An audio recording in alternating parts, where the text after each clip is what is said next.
Welcome. So I saw that chess.com came out with the Heist Crew, some new robots. This one's called the Hacker.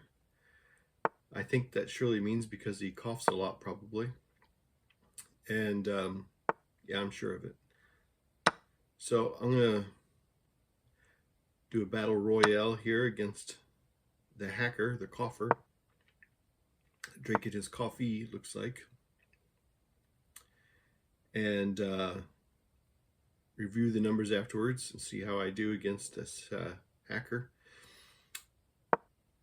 And they chess.com just came out with these. I was actually at chess.com. I was going to do a puzzle this morning, and then ended up walking away from it and logged back in and saw they had new robots. So I think I am like one of the first to play this hacker. He's speaking in binary. That's funny.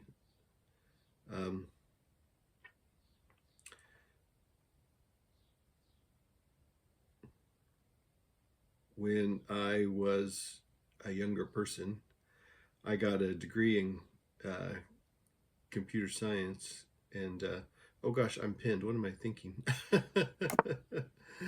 This is what happens when I talk and play chess. Anyway, one of our instructors made us learn binary, and so it's funny.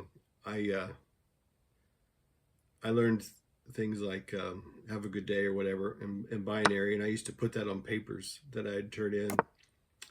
And then I started doing it at work as well. I'd write it out in binary.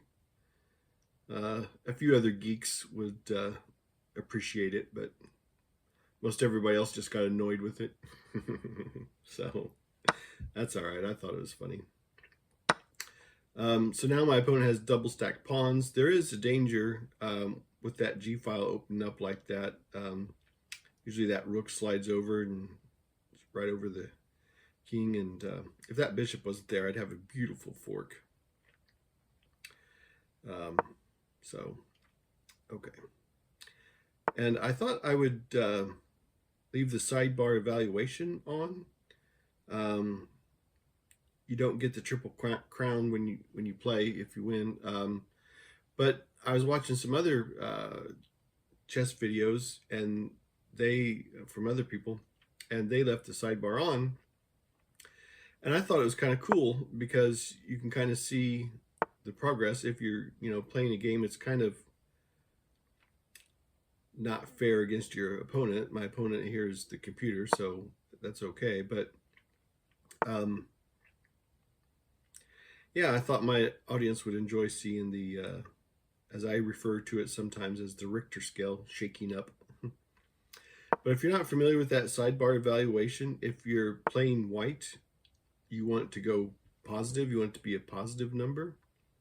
If you're playing black, it'll be a negative number. The black pieces go negative, and the white pieces go positive on the evaluation bar there. So see, here's the problem with the G file being semi-opened. I think I said open earlier. I meant semi-open. Semi-open because there's only one pawn on it. The G2, so it's semi-open. But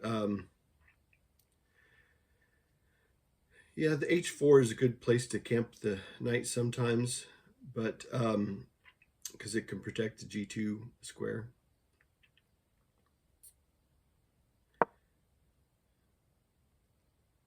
So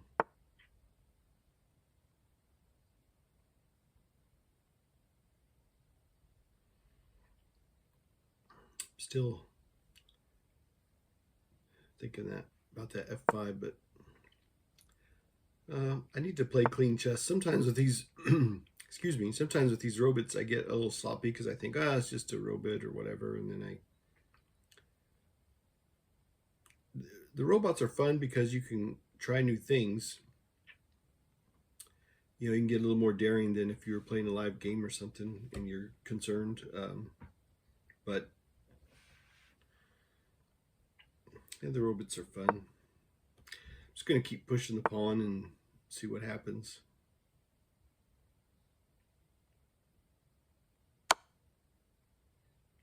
You know, I usually don't use the sidebar evaluation, but I have to admit it's kind of cool. You can kind of see, you know, oh, that the computer liked that move, the computer disliked that move, whatever, you know.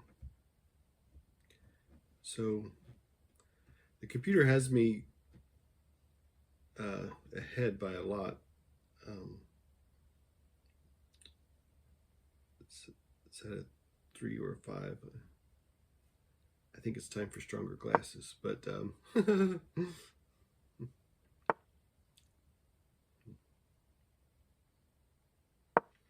see, now remember, now you have to use your pieces together. That's kind of the whole thing. But do the queen exchange. Um, I didn't think my opponent would just let me keep pushing my queen up there, but that's okay.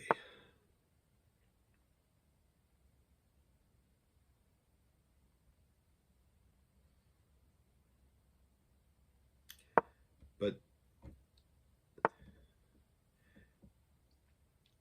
yeah, the thing is, you got to use pieces together, and that's what I'm trying to do here. I'm trying to prevent my opponent from getting their pieces together to formulate any kind of attack. And oh, it'd be a beautiful thing if I could get one of these knights to the other side of the board, but I don't know.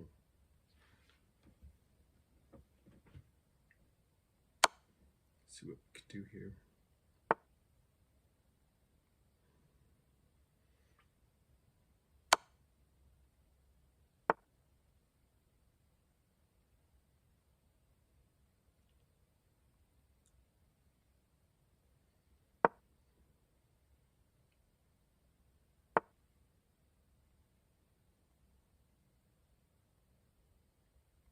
Hmm.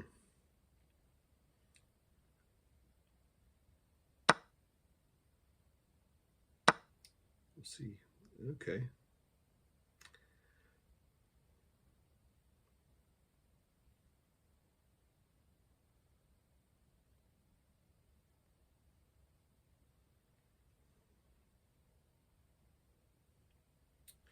Just trying to think about this. I'm trying to, when I make these videos, I try to share my thoughts so maybe it can help other people, and it helps me when I review my own games as well. But um,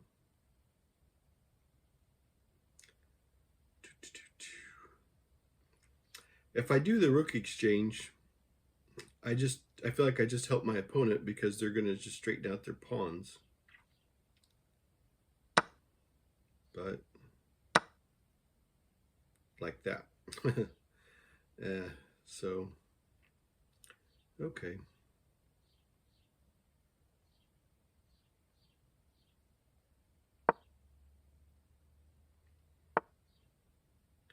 The computer has me way ahead, but I feel like I could still screw this up. If you're familiar with my channel, then you already know this. But um,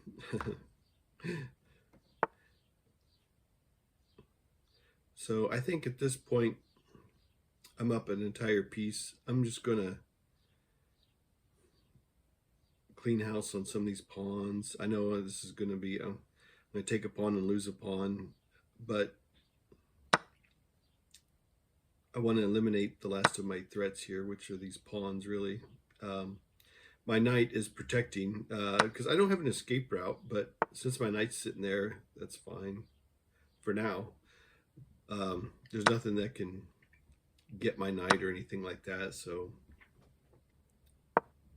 I will give myself an escape route because now it's a little different there. Okay, so all right.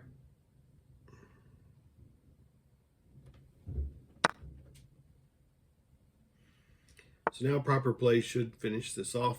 I'm going to just cut the king off and let's see. just go and promote a pawn, I suspect.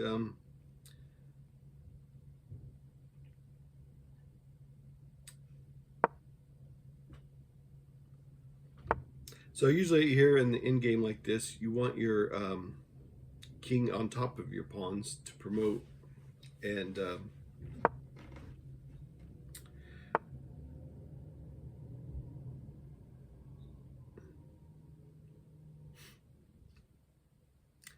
so let's see.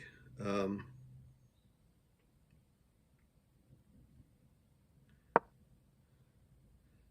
feel like the smart thing to do here is to promote a pawn, and that's what I should be trying to do.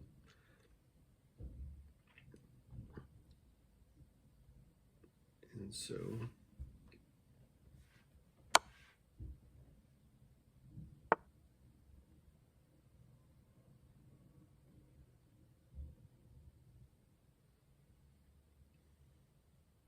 trying to think of the best way to close this out. Uh-oh. My opponent just put themselves in a fork. Okay, so the knight's protecting the rook. That can just sit there, that situation can sit there all day, and there's nothing the king can do about it. So, yeah, so this definitely has it won here. And so now we'll just kind of stair step this to victory here, and then we'll take a quick look at the numbers and see. This is a fun bot. This is neat. I'm going to go through all of them, and so just a quick look at the numbers. I try to keep this under a 10-minute video.